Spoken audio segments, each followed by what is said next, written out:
Chapter 1. The Foundation. Chase Park had built his life with the precision of the software systems he designed. At 34, he was a lead architect at Nexus Technologies, pulling in bonuses that most people couldn't earn a year. His contemporary house in the suburbs stood as a testament to his success. Clean lines, smart technology, everything optimized. Everything except his marriage. He noticed it 6 months ago. Small things first. Crystal's phone angled away when she texted. New lingerie that never made an appearance in their bedroom. Gym memberships at facilities across town. The scent of cologne that wasn't his, clinging to her car's passenger seat. Chase didn't confront her. Instead, he did what he did best. He gathered data. Crystal had been his high school sweetheart, the girl who believed in him when he was just a scholarship kid with big dreams. They'd married young, built their life together. Or so he'd thought. But somewhere along the way, his wife had changed. The woman who once clipped coupons now carried designer bags worth more than most people's monthly rent. The woman who'd supported his 60-hour work weeks now complained he was never home. "You care more about your code than your wife," she'd said last month, her voice sharp with an anger he couldn't quite place. Maybe she was right, but he'd cared enough to notice when her story stopped adding up. That Thursday evening, Chase sat in his home office, 3 monitors displaying information that would devastate most men. Bank statements showing cash withdrawals from their joint account, always just under the threshold that would trigger alerts. Credit cards he'd never opened, registered to their address. And most damning, photos from a private investigator showing Crystal and a man named Roderick Willis entering a hotel 5 times in 3 weeks. But those weren't what made Chase smile grimly at his screens. It was the other documents. Insurance claims. 12 of them in the past year, filed through various companies, always just below the investigation threshold. Staged accidents. Fake medical bills. Inflated property damage claims from their rental properties Crystal managed while he worked. She wasn't just cheating. She was a criminal, and she'd been using their joint assets to run her schemes. The office door opened. Crystal leaned against the frame, her auburn hair perfectly styled, designer athleisure wear hugging her gym-toned body. She looked like a suburban success story. She looked like a lie. "Still working?" she asked, that edge in her voice again. "Just finishing up." Chase closed the screens smoothly. "How was your day?" "Fine. Errands. Yoga." The same script she always used. "Chase, we need to talk about money." "Here it comes," he thought. "I've been thinking," Crystal continued, moving into the room with calculated casualness. "You've been getting these big bonuses from Nexus. 50, 60,000 a time. But I never see any of it. It just disappears into investments and savings accounts I can't even access." Chase had been expecting this conversation. His sources, including his attorney friend Preston Baird, had suggested Crystal and Roderick were getting desperate. Their insurance scheme was becoming harder to sustain. They needed a bigger score. "The bonuses are our future," Chase said carefully. "Our retirement. Our future." Crystal laughed, but it sounded harsh. "Chase, I'm 32 years old. I don't want to wait until I'm 65 to enjoy life. I want to live now. Travel. Experience things. We travel. We go to tech conferences where you network while I sit by hotel pools alone." She crossed her arms. "I'm done being an afterthought in your life. From now on, your bonuses go into an account I control. An account with my name on it." Chase pretended to consider this. In truth, he'd been planning for this moment for 3 months. Every piece carefully positioned, every contingency planned. "All of it?" he asked. "Yes, all of it. You keep your salary for bills and investments. But the bonuses? Those are mine. For me. For us. For the life I deserve. The life I deserve." Chase heard the real message. The life she wanted with Roderick Willis. The con artist with a criminal record Preston had uncovered. The man who specialized in insurance fraud and identity theft. The man who was using Crystal to expand his operation. "Okay," Chase said simply. Crystal blinked. "Okay. Yes, you're right. I have been working too much, not thinking about your happiness. If this is what you need, then okay. My next bonus hits in 2 weeks. I'll have it set up." She stared at him, suspicion flickering across her face. "Just like that. Just like that."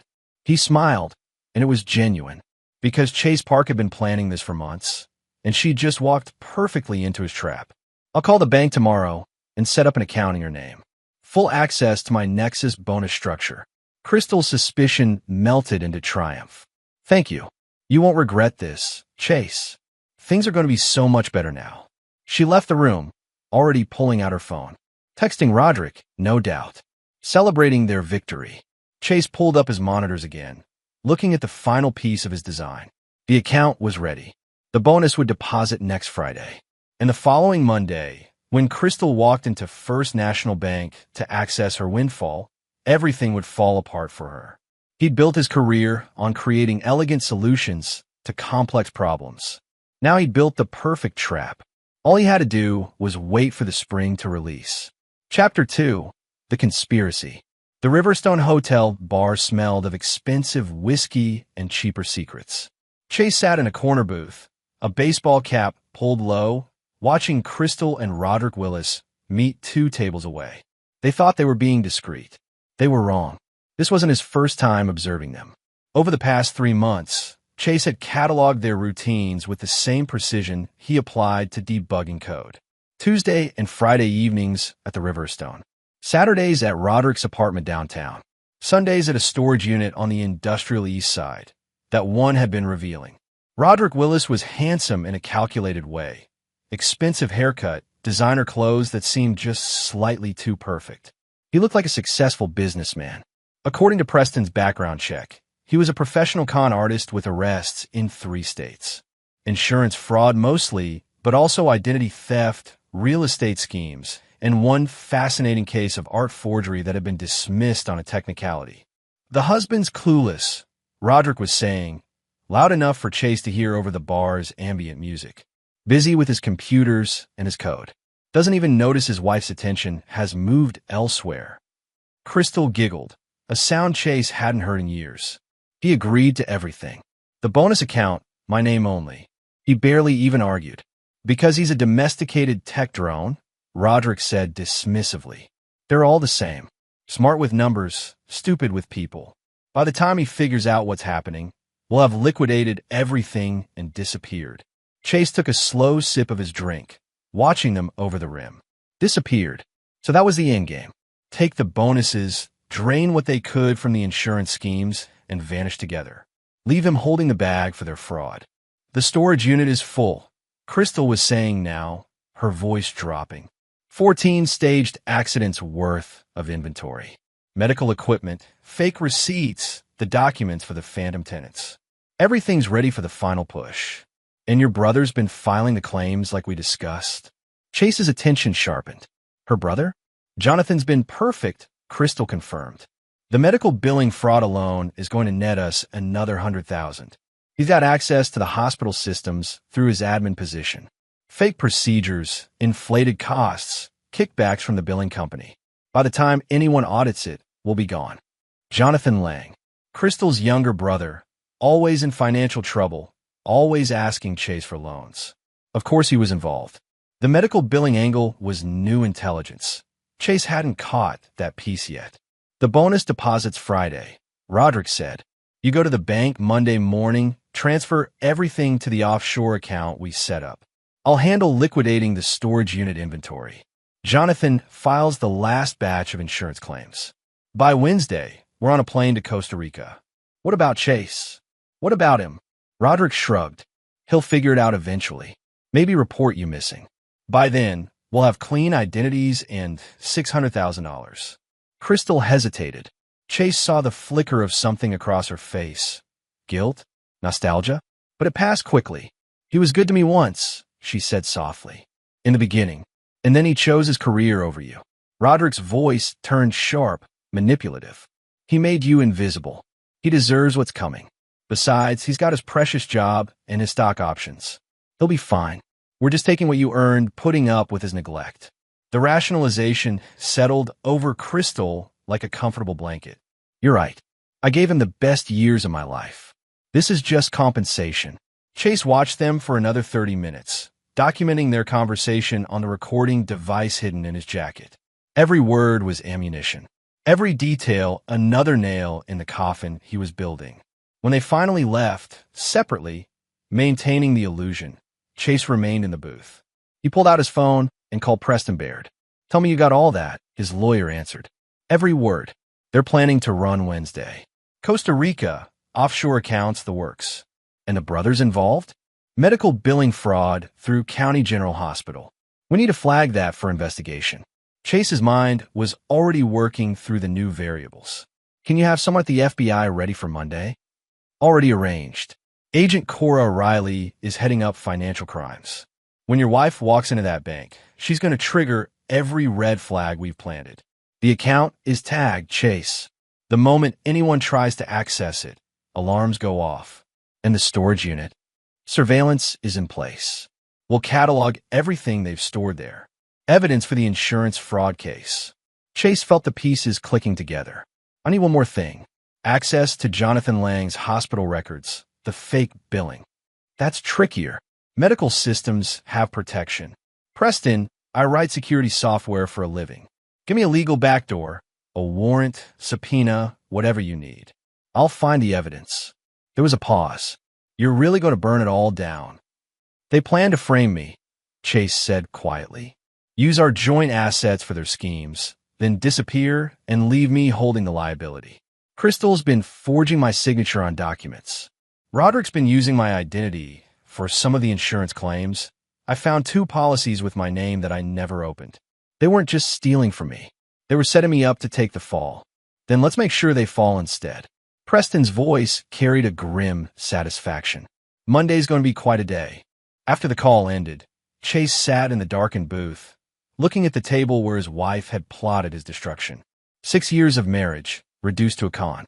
A woman he'd loved, transformed into a criminal who saw him as nothing more than a useful idiot. The anger came then, cold and clarifying. Not the hot rage that led to stupid decisions. The calculated fury that led to perfect revenge. By Monday, Crystal would walk into First National Bank, expecting to access a fortune. Instead, she'd walk into the trap he'd spent 3 months building. The FBI would be waiting. The evidence would be overwhelming. And she, Roderick, and Jonathan would all face the consequences of thinking Chase Park was too busy with his computers to notice his life being stolen. Chase left the hotel bar, disappearing into the night. The trap was set. Now, he just had to wait for his enemies to spring it on themselves. Chapter 3, The Agreement. Sunday dinner had always been a ritual in the Park household. Crystal insisted on it, despite Chase's demanding schedule. "We need some normalcy," she'd always said. Now, watching her move through the kitchen with practiced ease, he understood it had just been another part of the facade.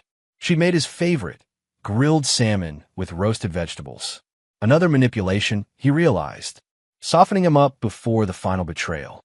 "I've been thinking about our conversation," Crystal said as they sat down at the dining table. "About the bonus account. It's already set up," Chase replied, cutting into his salmon. "First National Bank, account number 847392B. Your name only, like you wanted. The bonus deposits Friday at 3 p.m. You can access it starting Monday." Crystal's eyes lit up with greed barely disguised as gratitude. "Thank you, Chase. This really means a lot." "I know it does.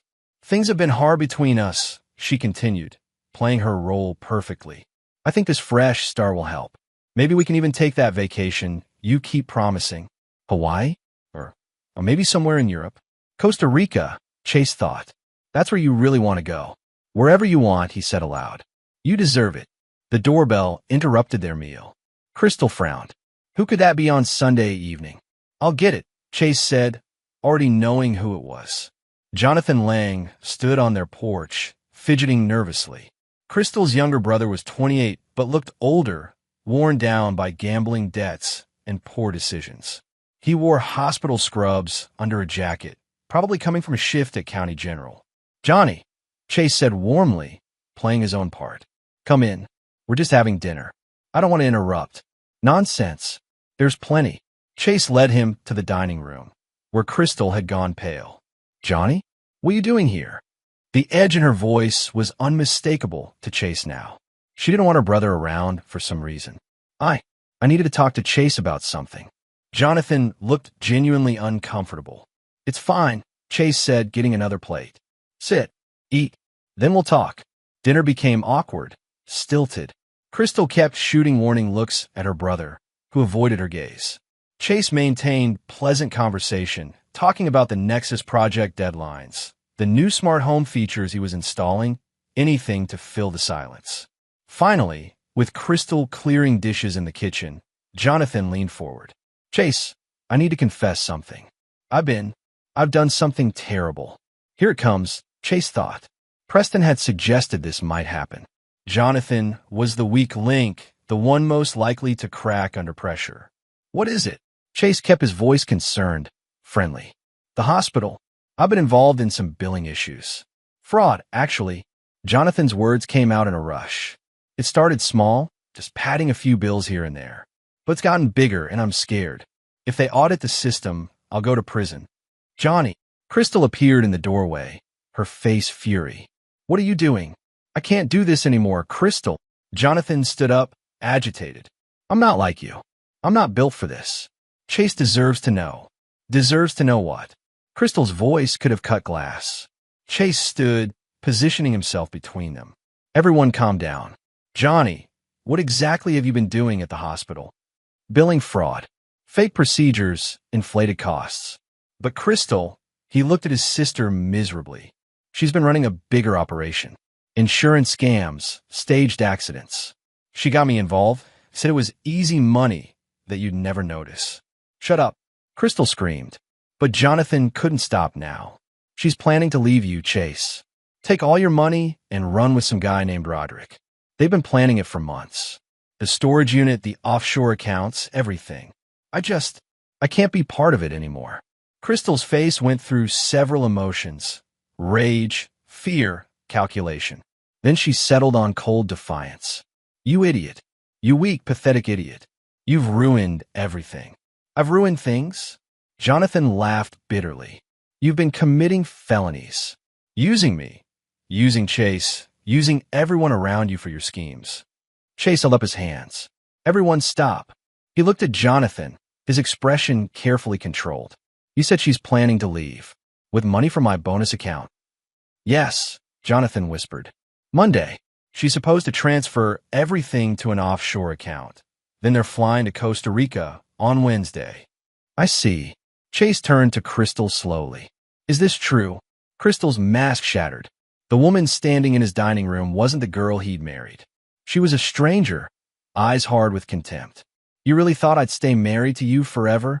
She spat. Living in this perfect little house while you ignore me for your precious code? Roderick sees me. He appreciates me. And yes, we've been planning to take your money. You owe me that much for 6 years of boredom. The insurance fraud? Chase pressed. Easy money from stupid insurance companies. We stage accidents, file claims, pocket the payouts.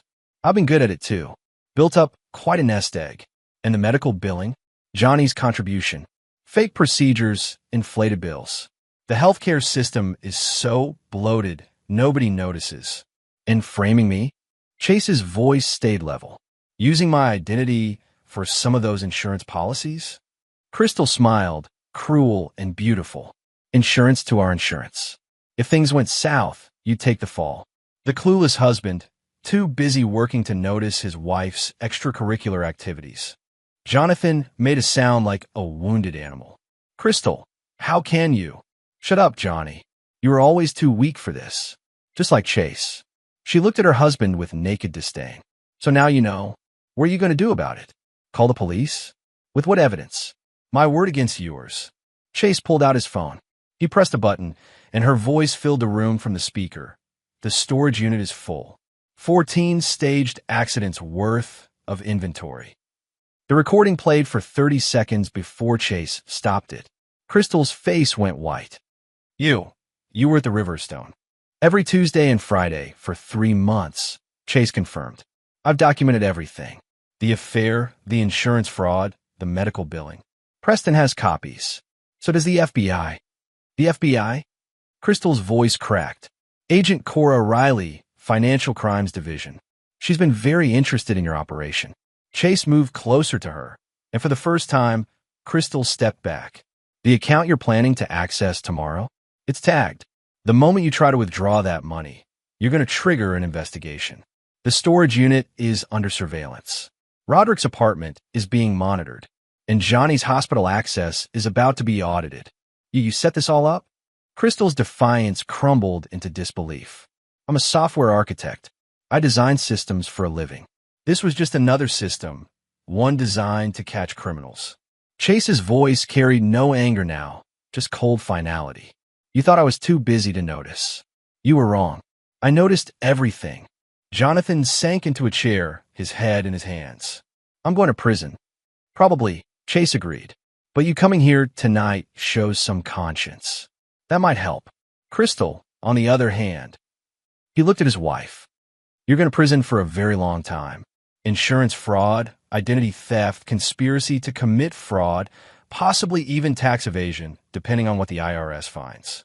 Chase, please. Crystal's voice changed, became the woman he'd married. We can fix this. I'll end things with Roderick. We can return the money. Start over. No. The word was absolute. You made your choices. Now you live with them. I'm your wife. You stopped being my wife the moment you decided I was nothing more than a mark to con. Chase walked to the door, opening it. I'll be at the Marriott downtown. Preston will deliver divorce papers tomorrow. The FBI will be in touch. Get out of my house. Crystal stared at him, perhaps seeing him clearly for the first time. Not the distracted workaholic. Not the clueless husband. The man who'd built an empire through intelligence and planning. The man she'd catastrophically underestimated. I hate you, she whispered. I don't care. Chase gestured to the door. Out. She left, her designer heels clicking on the hardwood floor. Jonathan started to follow, but Chase stopped him. The hospital. Tomorrow morning, you're going to HR. You confess everything, provide documentation, cooperate fully. It's your only shot at a reduced sentence. Why are you helping me? I'm not helping you. I'm telling you how to minimize the damage you've done to yourself. Chase's voice softened slightly.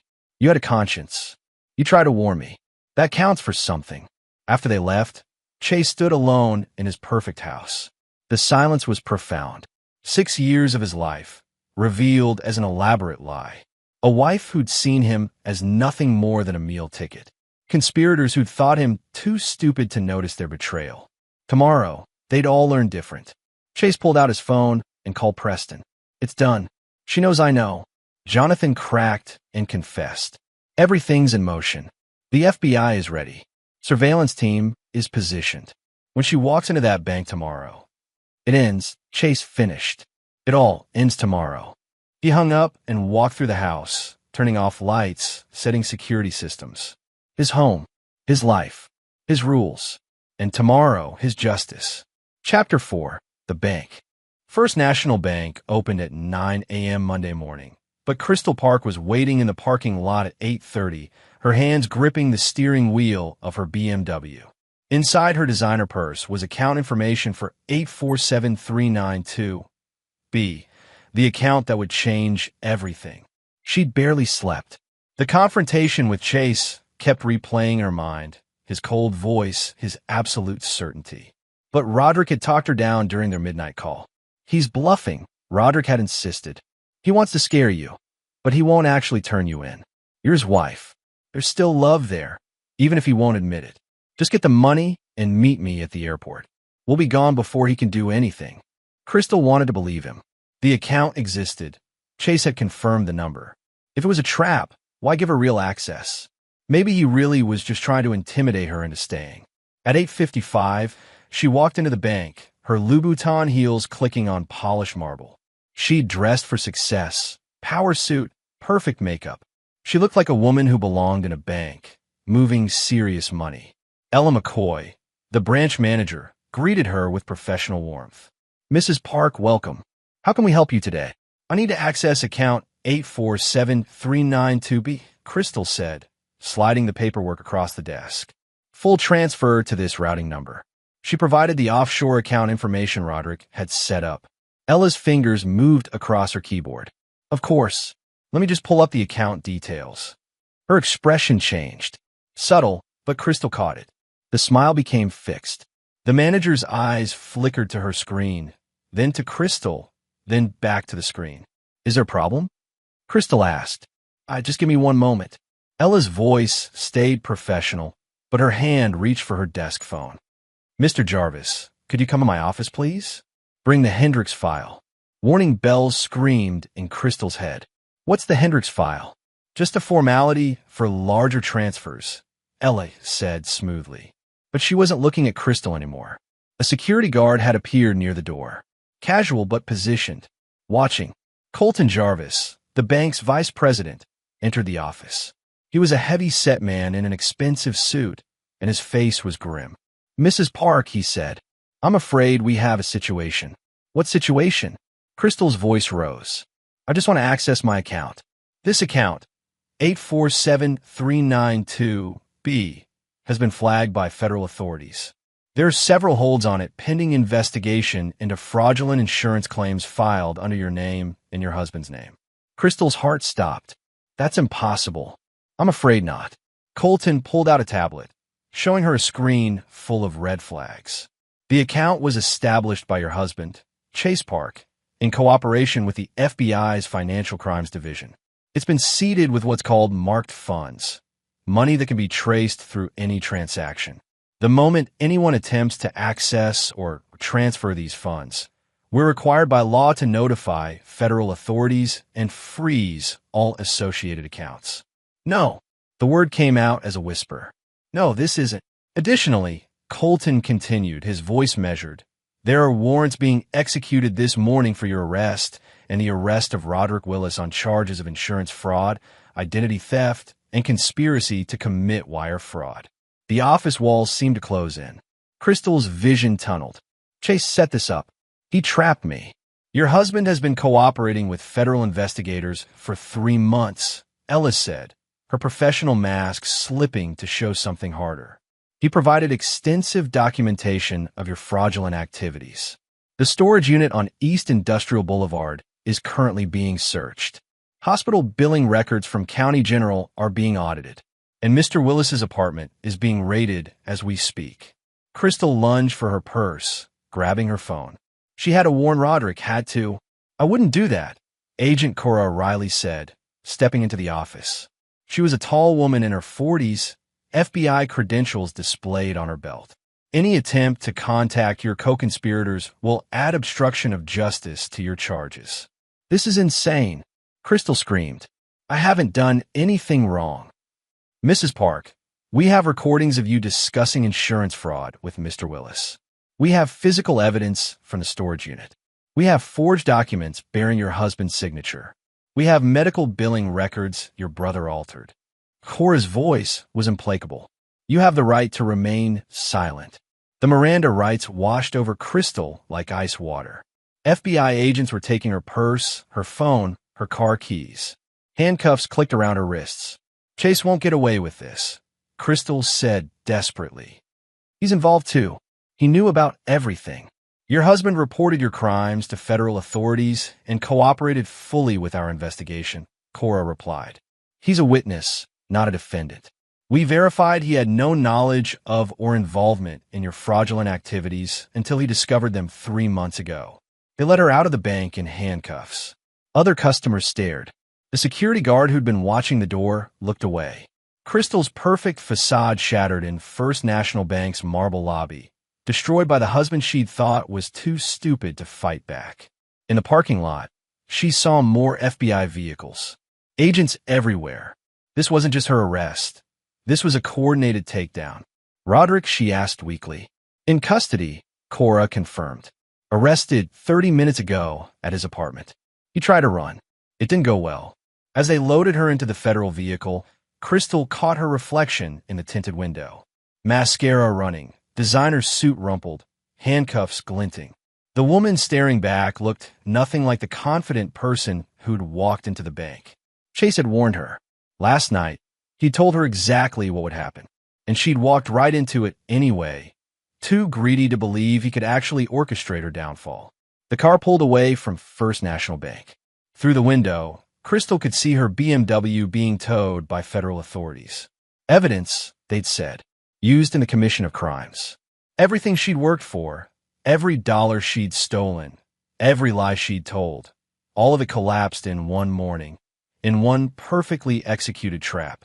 Chase Park, the distracted husband, the workaholic who never paid attention, had destroyed her without ever raising his voice.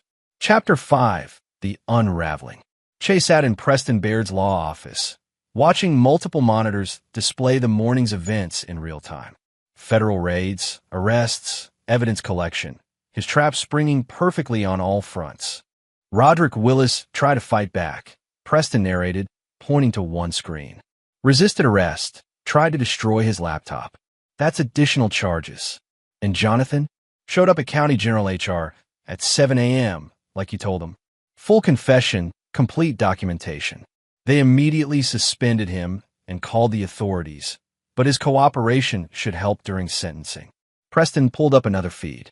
The storage unit is the real treasure trove, though.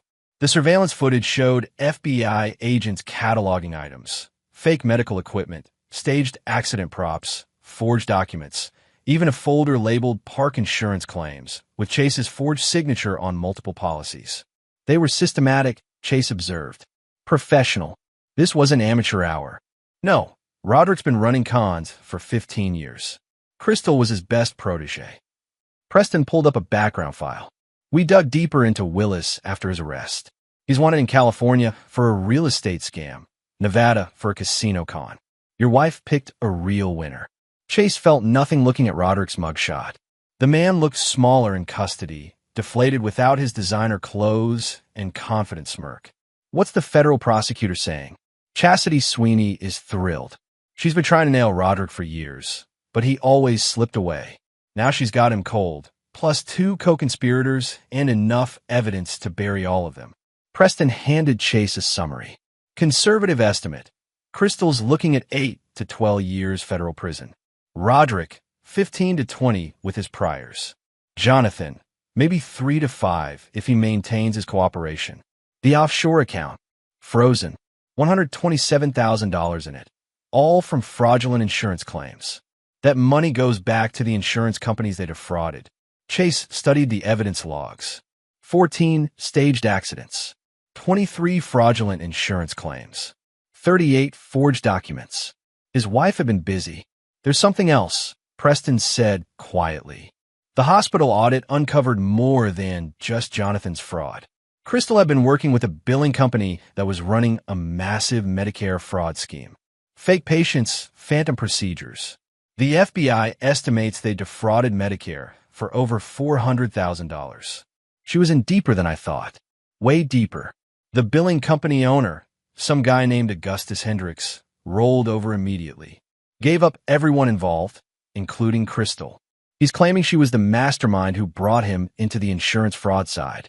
Preston shook his head. Whether that's true or just him saving his own skin, I don't know. Chase's phone buzzed. A number he didn't recognize. He answered cautiously. Mr. Park? This is Christopher McKee, calling on behalf of Unified Insurance Group. The voice was professionally cold. We're one of the companies your wife defrauded. We'd like to discuss civil action. I'm happy to cooperate with any investigation, Chase replied. But I should inform you, I'm a victim here too. My identity was used without my knowledge. We understand that, and federal prosecutors have confirmed your cooperation. However, some of the claims were filed jointly, using your marital assets. We may need to pursue recovery. After the call, Chase looked at Preston. They're coming after me for civil damages? Possibly. You're not criminally liable, but civilly? That's murkier. Preston pulled up legal precedents. Married couples share assets and liabilities. Even though you didn't commit the fraud, you benefited from it indirectly. The money paid your mortgage, filled your joint accounts. Insurance companies might argue you should have noticed sooner. 3 months ago when I found out, I immediately reported it. And that's your best defense. You acted as soon as you knew. But expect lawsuits, Chase. Multiple companies going after any asset they can claim. Chase had anticipated this. The house, protected under homestead exemption, assuming you get it in the divorce. Your 401k, retirement accounts, also protected. But your savings, investments, joint assets? Those might be C's for restitution. How much am I looking at? Worst case, $200,000 in civil judgments. Best case, $50,000 if we can prove minimal benefit and maximum cooperation. Chase nodded slowly. The cost of his revenge, measured in dollars. Worth it to see Crystal and Roderick in handcuffs, but still painful. His phone rang again. This time, a number he recognized, Crystal, calling from federal custody. He answered, putting it on speaker. Chase, please. Her voice was desperate, broken. Please, you have to help me. Tell them it was all Roderick's idea, that I didn't know what I was doing. You knew exactly what you were doing, Chase replied calmly. I heard you at the Riverstone, Crystal. You weren't some innocent victim. You were a willing participant in fraud, infidelity, and conspiracy. I made a mistake. People make mistakes. She was crying now, ugly sobs that might have moved him once. We've been married 6 years. That has to count for something. It did count. It counted enough for me to give you multiple chances to confess, to stop, to be honest with me. You chose not to take any of them. You set me up. You trapped me. I gave you exactly what you asked for, Chase corrected. An account with your name on it, full of bonus money. You're the one who tried to steal it. You're the one who committed crimes. I just documented what you were already doing. I hate you. The venom was back, replacing desperation. I hope you rot, Chase Park. I hope everyone sees what a vindictive, cruel person you really are. And I hope you learn something in prison, Chase replied, though I doubt you will. He hung up. Preston was watching him carefully. You okay? Yeah. Chase surprised himself by meaning it. I thought I'd feel worse, hearing her like that. But I just feel done. The divorce papers are filed. She can contest from prison, but with her criminal charges, no judge is going to give her anything. You'll get the house, your retirement accounts, everything that's actually yours. And the civil suits, we fight them. We prove you acted in good faith, reported the crimes, cooperated fully. Some companies might still push for settlements, but will minimize the damage. Chase looked at the monitors again. Crystal being processed at federal detention. Roderick in an interrogation room, demanding a lawyer. Jonathan giving a tearful statement to prosecutors. The storage unit being emptied of evidence. His carefully constructed trap had worked perfectly, but sitting in Preston's office, watching the aftermath, Chase realized something. Winning didn't feel like he'd thought it would. Justice, yes. Satisfaction that the guilty were being punished. But also a hollow space where 6 years of his life used to be. A wife who'd been a lie. A marriage that had never been real. There's one more thing, Preston said, interrupting his thoughts. The FBI wants to know if you'll testify at trial. Against Crystal? Against all of them. You're the prosecution's star witness. You documented everything, recorded conversations, provided the roadmap for the investigation. Chastity Sweeney says with your testimony, this case is airtight. Chase considered this. Taking the stand meant facing Crystal in court, reliving the betrayal publicly, having defense attorneys try to paint him as a controlling husband who entrapped his innocent wife. I'll testify, he said. They need to face consequences. All of them. Preston nodded. Then it's all over, but the legal proceedings. You've won, Chase. Had he? Chase wasn't sure. He destroyed his enemies, yes. But he'd also had to destroy his marriage, his trust, his belief in the woman he'd loved. Still, as he watched Roderick Willis being transferred to federal detention, Chase felt a grim satisfaction. The man who'd called him a domesticated tech drone was learning exactly how dangerous an underestimated husband could be. Chapter 6, The Fallout. 3 days after the arrests, Chase's life had become a media circus. Someone at the bank had leaked the story, and suddenly, tech executive catches wife's insurance fraud ring was trending nationwide. His doorbell rang constantly. Reporters, true crime podcasters, even a documentary crew. Chase ignored them all, working remotely from his home office while Preston handled media requests with professional deflection. But Thursday afternoon brought an unexpected visitor. Rosemary Willis, Roderick's mother, stood on his porch, a tiny woman in her 70s with steel gray hair and furious eyes.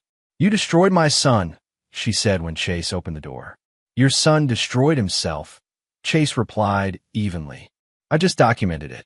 He's a good boy. Made some mistakes, yes, but he didn't deserve to be trapped like an animal. Her voice shook with anger. That girl, your wife, she corrupted him. He was trying to help her escape an abusive marriage. Chase laughed, sharp and bitter. Is that what he told you? That I was abusive? He said you controlled everything. The money, the house, her life. That she was desperate to get away from you. Mrs. Willis, your son is a convicted con artist. He's been running insurance scams for 15 years. Crystal didn't corrupt him. He recruited her into his operation.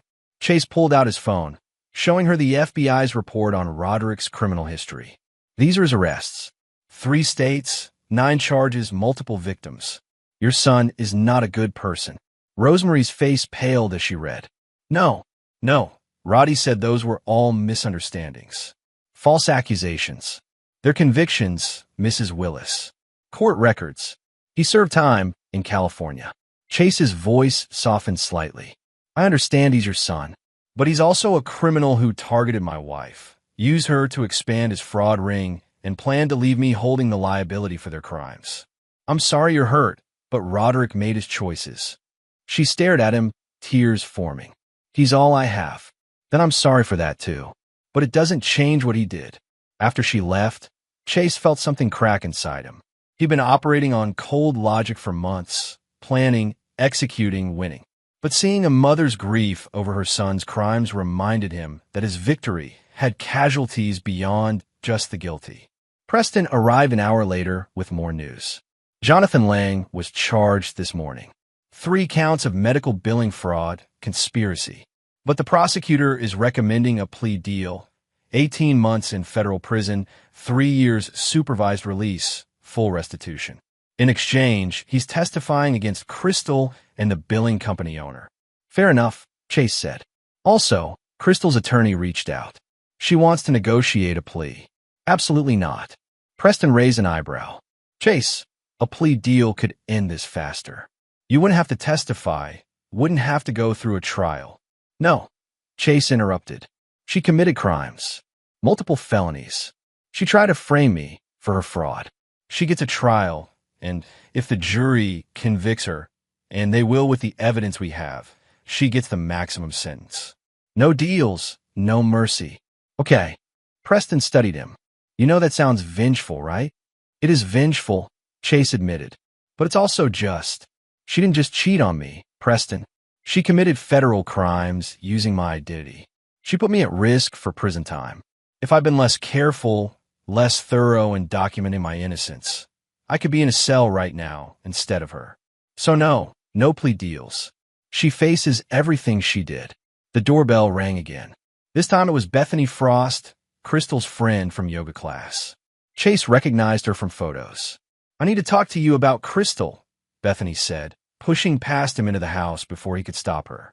What you're doing to her is cruel. She made mistakes, yes, but she doesn't deserve to have her entire life destroyed. She destroyed her own life? Chase replied, tired of this conversation. She was unhappy. You worked constantly, ignored her needs, treated her like an accessory to your career. Bethany's voice rose. Roderick made her feel seen, appreciated. Was that wrong? Maybe, but it doesn't make her a criminal. The insurance fraud makes her a criminal, Chase said coldly. The fake medical bills make her a criminal. The forged documents with my signature make her a criminal. The affair was just infidelity. Everything else was felonies. She said you're exaggerating, that it was mostly Roderick's operation. Then she's lying to you the same way she lied to me. Chase pulled up the evidence logs on his tablet, showing Bethany the documented fraud. These are her signatures, her handwriting, her voice on recordings discussing the schemes. She wasn't Roderick's victim. She was his partner. Bethany stared at the evidence, her certainty crumbling. I didn't know it was this bad. Most people don't know who their friends really are. Crystal was good at hiding it. Chase's voice softened slightly. Look, I understand you care about her, but she made choices, terrible, illegal choices, and now she faces consequences. That's not me being cruel. That's just how justice works. After Bethany left, Chase sat alone in his living room, looking at the house he'd built with his wife. Every piece of furniture, Every decoration. They'd chosen them together. Or had they? Had any of it been real? His phone buzzed. A text from an unknown number. You ruined lives. Karma's a bitch. Watch you are back. Chase showed it to Preston, who immediately contacted the FBI. Probably one of Roderick's associates. We'll trace it, add witness intimidation to their charges if we can identify them. That night, Chase installed additional security cameras, changed his alarm codes, and started parking his car in the garage instead of the driveway. The victory was costing more than money. It was costing his peace of mind. But Friday brought better news. Agent Cora Riley called with an update. Augustus Hendricks, the billing company owner, is cooperating fully. He's giving us names, account numbers, documentation for the entire Medicare fraud network. Crystal was more deeply involved than even we suspected. She wasn't just a participant, she was recruiting other people, expanding the operation. She was building an empire, Chase said, something clicking in his mind. Exactly. Roderick taught her insurance fraud. She applied those lessons to medical billing, then started bringing in others. We're looking at potentially 30 additional arrests from this investigation. How much did they steal total? Conservative estimate? $1.2 million across all schemes. Crystal's personal take was around $200,000 over the past 2 years. Chase absorbed this. $200,000. While he was working 60-hour weeks, believing they were building a life together, she'd been stealing enough money to fund a comfortable retirement for both of them. One more thing, Cora added. Roderick's attorney is claiming entrapment, saying you manufactured evidence to frame him. That won't work. I know, but expect his lawyer to be aggressive at trial. They have nothing else to work with, so they'll attack you personally. Make you out to be a controlling husband, a master manipulator. Let them try, Chase said. I've got recordings, documents, witnesses. I didn't entrap anyone. I just caught them doing what they were already doing. After the call, Chase stood at his office window, looking out at his neighborhood. Normal houses, normal lives. No one else dealing with federal investigations and media circuses and prison sentences. He'd won the battle, destroyed his enemies, brought criminals to justice. So why did he feel so empty? Chapter 7, The Trial. 6 months later, the federal courthouse buzzed with media attention. United States versus Crystal Acosta Park, Roderick Willis and Augustus Hendricks had become a national sensation. The suburban insurance fraud ring that showed just how easy it was to steal if you were smart and bold enough. Chase sat in the witness gallery, wearing his best suit, prepared for what would be the hardest day of his life. Testifying against your wife, even an ex-wife, wasn't something anyone could prepare for emotionally. The prosecution team, led by Chastity Sweeney, had built an overwhelming case. Documents, recordings, witness testimony from Jonathan Lang, evidence from the storage unit, digital trails of money transfers. Crystal's defense attorney, a public defender named Zane Hubbard, had an impossible task ahead of him. Roderick's private attorney was trying the entrapment angle, but Judge Valentine Peterson had already ruled most of that inadmissible. Chase's evidence collection was legal, proper, and damning. Crystal looked different in court, gone with the designer clothes and perfect makeup. Prison awaiting trial had aged her. She wore a simple dress, minimal makeup, her hair pulled back severely. She looked small, diminished. When their eyes met across the courtroom, Chase felt nothing. No love, no hate, just the cold satisfaction of watching justice proceed. The prosecution calls Chase Park, Chastity Sweeney announced. Chase took the stand, was sworn in, and began his testimony. He walked the jury through his discovery of the fraud, the inconsistencies he'd noticed, the investigation he'd conducted, the recordings he'd made. Mr. Park, Chastity asked, at any point during your investigation, did you attempt to entrap or coerce your wife into committing crimes she wouldn't have otherwise committed? No. I documented crimes she was already committing. I never suggested she commit fraud, never encouraged it. I only observed and recorded her existing criminal activities. Crystal's attorney cross-examined him aggressively. Mr. Park, isn't it true you created an account specifically designed to trap your wife? I created an account she demanded I create. She insisted all my bonuses go into an account with only her name. I complied with her request. But you tagged it with federal authorities, knowing it would trigger an investigation. After I'd already discovered her fraud, yes. I cooperated with an ongoing federal investigation into insurance fraud. That's not entrapment. That's civic duty. You never loved my client, did you? You just wanted to destroy her for leaving you. Chase looked directly at Crystal. I love the woman I married, but that woman never existed. The woman sitting at that table is a criminal who used me, forged my identity, and tried to frame me for her crimes.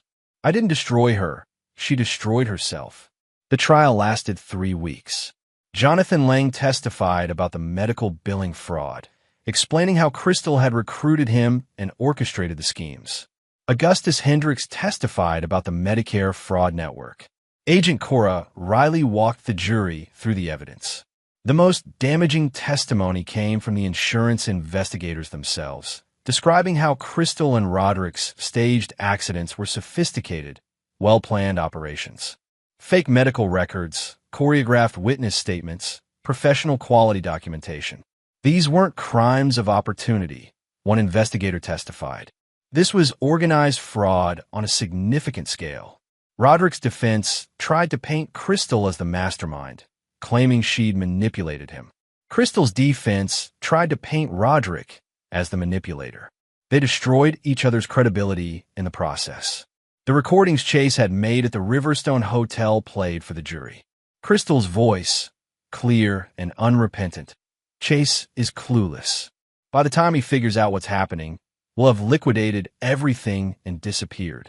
Watching jurors' faces change as they heard that recording, Chase knew the trial was over. Closing arguments came on a Thursday afternoon. Chastity Sweeney was devastating. Members of the jury, this case is about trust. These defendants betrayed the trust of insurance companies who paid legitimate claims. They betrayed the trust of a healthcare system trying to help patients. And Crystal Park betrayed the trust of her husband, using his identity to commit felonies that could have sent him to prison. The evidence is overwhelming. Recordings, documents, witness testimony, physical evidence. These defendants committed fraud on a massive scale, stealing over $1 million from companies and systems we all depend on. And they did it without remorse, without conscience. Find them guilty. Hold them accountable. Show them that crime, no matter how sophisticated, still has consequences. The jury deliberated for 7 hours. Guilty. All counts. All defendants. Crystal collapsed in her chair, sobbing. Roderick stared straight ahead, his face ashen. Augustus begged the judge for mercy before he'd even been sentenced. Chase watched it all from the gallery, feeling that hollow victory again. Justice served, but at what cost? Sentencing came 2 weeks later. Judge Peterson was thorough, methodical, and harsh. Augustus Hendricks, you orchestrated Medicare fraud on a significant scale. You corrupted healthcare systems meant to help people. 8 years federal prison, full restitution. Roderick Willis, you have a history of fraud spanning 15 years. You've shown no remorse, no rehabilitation. You targeted vulnerable people and destroyed lives. 18 years federal prison, full restitution. Crystal Acosta Park, you betrayed your marriage, your family, and the law. You were educated, privileged, had opportunities most people don't have. You chose crime anyway. You used your husband's identity to commit felonies. You tried to frame an innocent man for your crimes. 12 years federal prison, full restitution, 3 years supervised release. 12 years.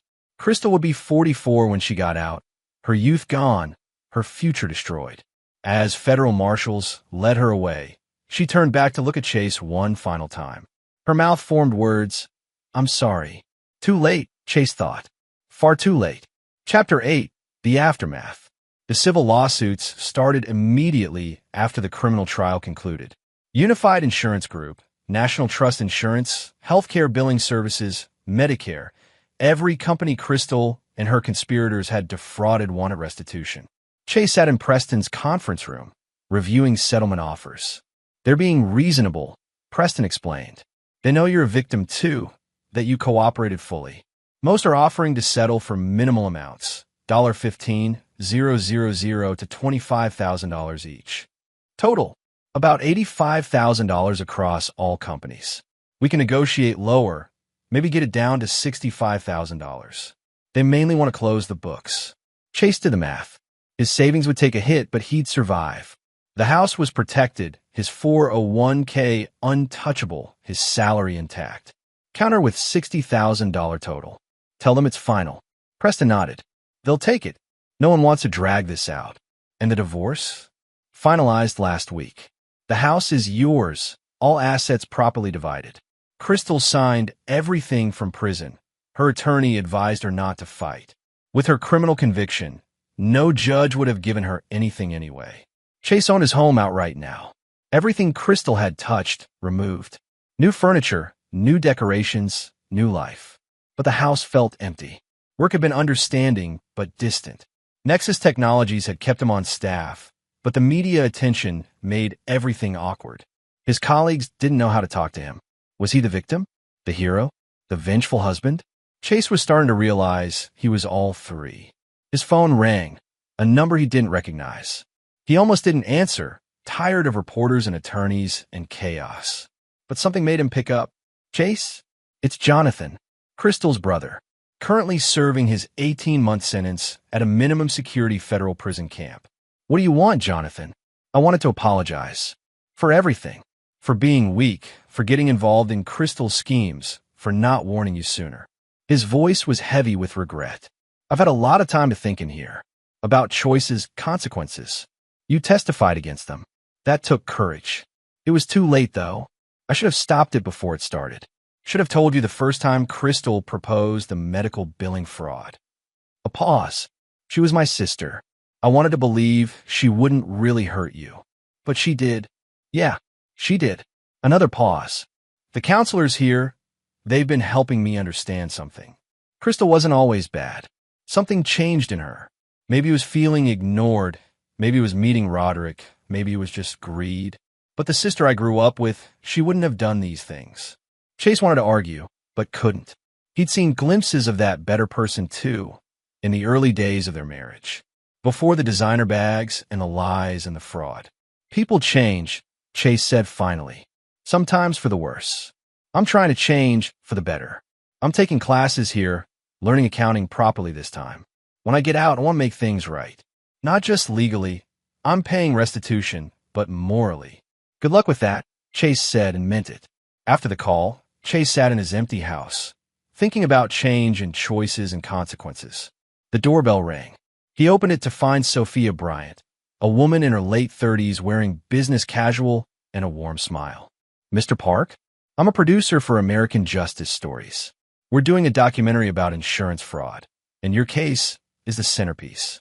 We'd love to interview you about how you discovered and documented the fraud. No, thank you. We can offer compensation. $50,000 for your participation. Chase hesitated. That would more than cover the civil settlements, but would also mean reliving everything again, publicly. I'll think about it, he said, taking her card. That night, Chase stood in his home office, the room where he'd planned Crystal's downfall. The monitors were dark now, the evidence files backed up and delivered to authorities. The recordings, the documents, the meticulous notes, all of it archived. He'd won. Completely, thoroughly won. The guilty were punished, his innocence proven, his assets protected. So why did he feel so lost? Preston had suggested therapy. You went through trauma, Chase, betrayal, conspiracy, a very public trial. No one just walks away from that unscathed. Maybe he was right. Maybe Chase had been so focused on winning, on justice, on revenge, that he'd forgotten to process the pain underneath it all. He pulled up photos on his computer, old pictures of him and Crystal from the early years, laughing at their wedding, hiking in Colorado, building furniture for their first apartment. They looked happy. They looked real. Had any of it been real? Or had she been planning his destruction from the start? Chase would never know. And maybe that was the hardest part. Not the betrayal itself, but the uncertainty. The questions that would never be answered. His phone buzzed. A text from a dating app he'd reluctantly joined at Preston's urging. Hey, I'm Adele. Saw your profile. Coffee sometime. Chase stared at the message. Moving on meant risking trust again. Risking belief in another person. After everything Crystal had done, Could he do that? He typed a response. Coffee sounds good. Then deleted it. Not yet. Not ready. But maybe someday. Chapter 9. The Resolution.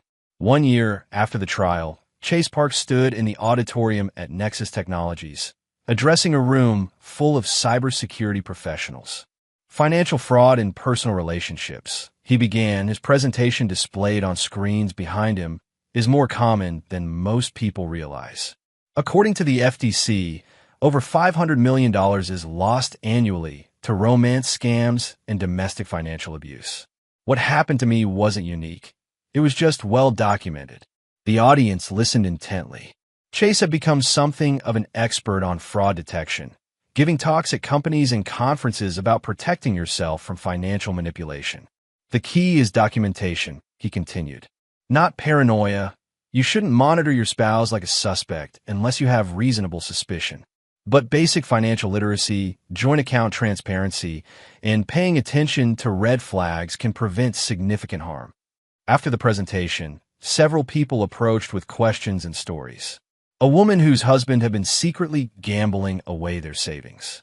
A man whose wife had open credit cards in his name. Stories of betrayal and financial abuse that made Chase realize how common his experience really was. You probably saved my marriage, one man said. I saw the warning signs you described, had a hard conversation with my wife. Turns out she had a shopping addiction she was hiding. We're in counseling now, but catching it early, that was everything. Chase smiled, feeling purposeful for the first time in months. His suffering, Crystal's crimes, the painful trial. Maybe it could help others avoid the same fate. Preston met him for lunch afterward at a downtown bistro. You're looking better, his lawyer observed. More settled. I'm getting there. Therapy helps. Chase had been seeing Dr. Carmen Copeland, a therapist specializing in betrayal trauma, for 6 months. She's teaching me that healing isn't linear. Some days are hard, but I'm making progress. The civil settlements are finalized. Everyone accepted the $60,000 total. You're clear of all financial liability. And Crystal? Preston's expression darkened. Still in federal prison. Up for parole in 2035, but with her record, she probably serves the full 12 years. And Roderick? Same facility, different block. I heard through the grapevine that he's not adjusting well. Turns out prison is harder than conning suburban insurance companies. Chase felt no satisfaction from that. Revenge had been consuming when he'd planned it, but now it just felt sad. Wasted lives, ruined futures, all because of greed and betrayal. I got an interesting call yesterday. Preston continued. Rosemary Willis, Roderick's mother. She wants to apologize to you in person. Why? She found out the truth about her son's criminal history. Everything we showed her at your house, she dismissed as lies. But other victims came forward during the trial. She realized we were telling the truth. Preston paused. She's a victim too, Chase. Roderick stole from her, used her identity for some schemes. She's elderly, not wealthy. His crimes devastated her. Chase thought about this. Another casualty of Roderick's greed. Tell her I'll meet with her, but not at my house. Somewhere public. They met at a coffee shop the following week.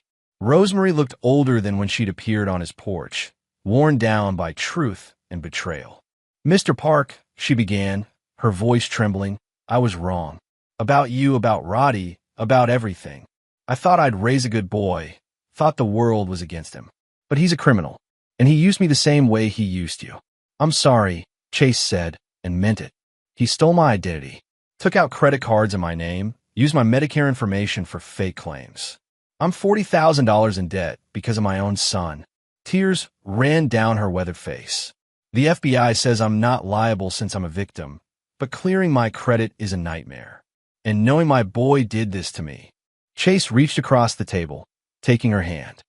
You're not responsible for his choices. He's an adult who made terrible decisions. Your wife was so young. He corrupted her. No, Chase said firmly. Crystal made her own choices. She wasn't some innocent girl Roderick manipulated. She was a willing partner who enjoyed the fraud.